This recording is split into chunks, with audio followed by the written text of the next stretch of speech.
Hey guys, Kingpin Light here, and it's been a while since I visited Olivia Rodrigo. I've been on the Vanda wave if you guys have seen my uploads, but I haven't forgotten about you guys. I'm actually working on the ranking video script of sorts because I wanted to follow a little bit more of a structured commentary on the songs that I liked and why and so on.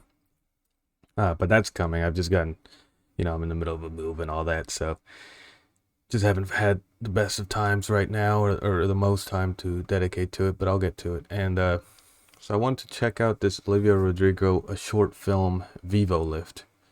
Not entirely sure what it is, but I saw it on her official channel, so I figured this might be able to tide over until I get that video out. Also, I have a Discord up now, and all we do there is we're just talking, sharing music. If you guys want to talk to me directly or any of my friends or my girlfriend or whatever, we'll be on there. I'll also be checking it a little regularly. So if you got suggestions, I can add it onto like a running list there. So yeah, if you guys want to check that out, that'd be cool. No pressure though. I'm completely fine with just YouTube comments for the suggestions. But let's go ahead and get started on this. I spend a lot of time by myself. I come up with my best ideas when I'm like truly alone. And I think that's sort of why I fell in love with songwriting. I've always been super emotional. I've always felt things really deeply. So writing. Yo, my buddy's house looks exactly like that. Maybe not exactly, but pretty damn close. And we used to always go out into that second story, little roof awning or whatever it's called, and well, we used to smoke, but I don't suggest doing that. So this is like her actual house, her room. It is pretty cool though. I feel like it's hard to be creative around other people. Not always, depending on what creativity it is. But it makes a lot of sense, right? Like you want to be in your own headspace, not have outside influences when you're creating. Always been super emotional. I've always felt things really She's getting a deeply. nice speaking So voice, writing if that has makes really sense. been a way for me to sort of process those emotions and make them a little less confusing. Things become so much clearer when you write them down. They become so much more manageable when you can sort of look at them on a paper or hear them. Hell yeah. Now I have like ADHD, so maybe it's just me also on top of it helping everybody. But man, if I don't write down my to-do list, I will never do a single thing. It's like a mental block. Like I have to have it written down. Even though I could name every single item off the top of my head, if it's not written down, I get done. In a song. Creating Sour was exactly that experience. I really used it as a way to Oh, she actually process plays so many guitar. That's cool. uncomfortable emotions and so many emotions that aren't really publicly fun or acceptable to express. Jealousy and anger and like spite. And I think Yeah, I get what she's saying, especially after hearing the album. Um, heartbreak in pop, especially, and pop, as far as I know, is just means popular music. So, if you don't fully feel like she's in pop, I would disagree on the fact that she's pretty big right now. So I think she automatically is in pop.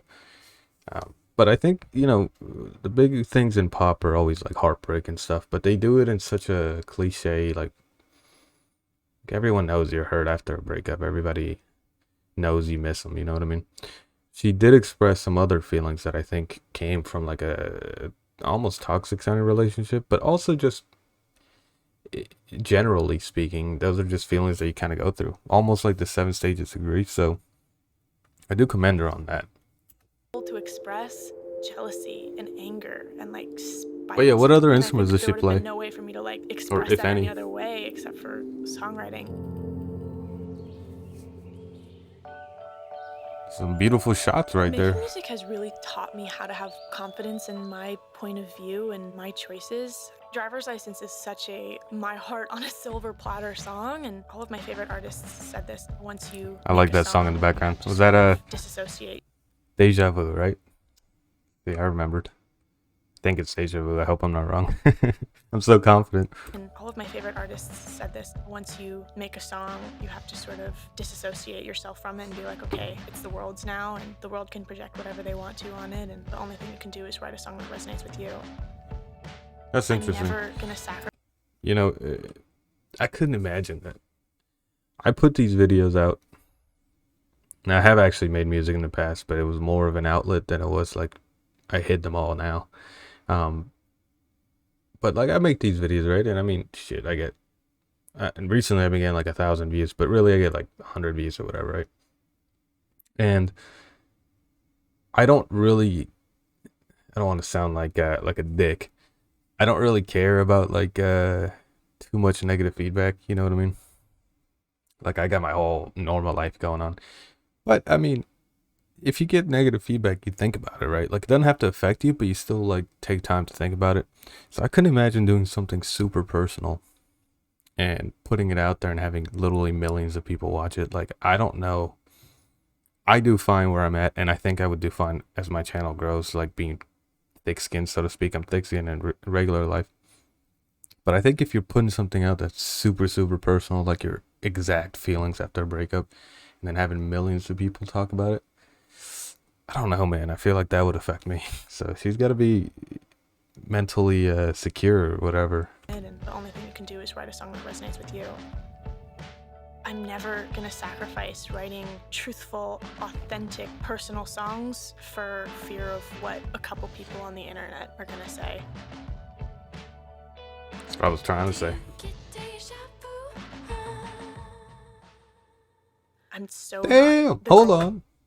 This is like super unrelated, but where the hell is this, dude? Because I've never seen a grocery store that had like so many like flowers, like floral arrangements like sticking out of the shelves. That shit looks magical, bro. That looks like some pixies are about to start flying out and taking a wonderland or some shit. I don't know what the hell I'm talking about. I'm so not the girl that I was when I wrote Sour. I remember writing Well, that's it good. so sad and so insecure. I'm happy for that, actually. I'll just like remember where I was and how I was feeling, and I'm just like so far from that now, and I'm so proud of that. Low-key, I'm actually happy because that's what I was wondering the whole time. Partially what I was wondering when I was listening to the album was just like, because it sounds relatable to some people I know. I'm like, I just hope she's in a better place now, because it didn't sound. I keep going back to that toxic thing, and maybe I'm just projecting from the people that I've known in my life. Maybe it wasn't toxic. Maybe that's just how every breakup feels. Personally, I haven't felt it to that level, but it just sounded like toxic. So I'm like, I hope she's okay. When Driver's License came out, I remember driving around listening to that song, and driving down these streets that I remember driving down being so sad and unsure of myself, and listening to a song that I had made and feeling so empowered for the first time. That's dope. Growing up never really scared me. I always get really excited by the thought of getting older. It's cool to like look back and see how much you've grown and persevered. Well, she's 18. I'm only 24. I felt the same way until you hit 21, and then you realize there's no more real milestones to hit anymore. Now you're just getting old. She's still got a milestone she'll be able to drink soon. Getting older, it's cool to like look back and see how much you've grown and persevered. I just love figuring out more about myself and about the world, coming into my own more, and I feel like that's a product of growing up, so why would I be scared of that? Wait, in the grocery store, I just realized they had all those pink containers. They must have taken the labels off to avoid copyright or whatever, advertising. Oh yeah, so that's a little, I guess like a 2-3 minute quick documentary into her, I guess, or I'm not sure how I would classify this, but hey, it was cool. It gave me some insight on her, and it answered my burning question, which now I may need to change the script a little bit on the ranking. Maybe I'll leave it, because technically I was writing it before I saw this. But I had a question. I was like, I hope she's cool, like doing good, because I know those type of relationships can have a lasting impact. So it's good to see that, and it's cool to see she actually plays instruments. Maybe it's because I listen to a lot of like hip hop and rap, and a lot of them do not play instruments, so it's just cool seeing it. But I think it's kind of the norm when you go outside of that genre.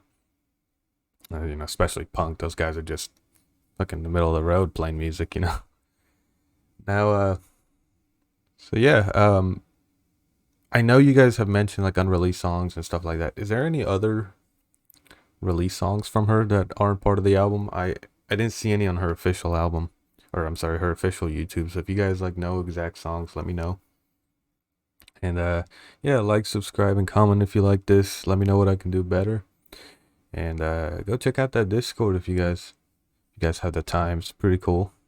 It's kind of still new, so it's kind of dead. But hey, that means the first 100 people that join are getting a special OG tag, which, hey, maybe it'll mean something, maybe it won't, but you'll have it.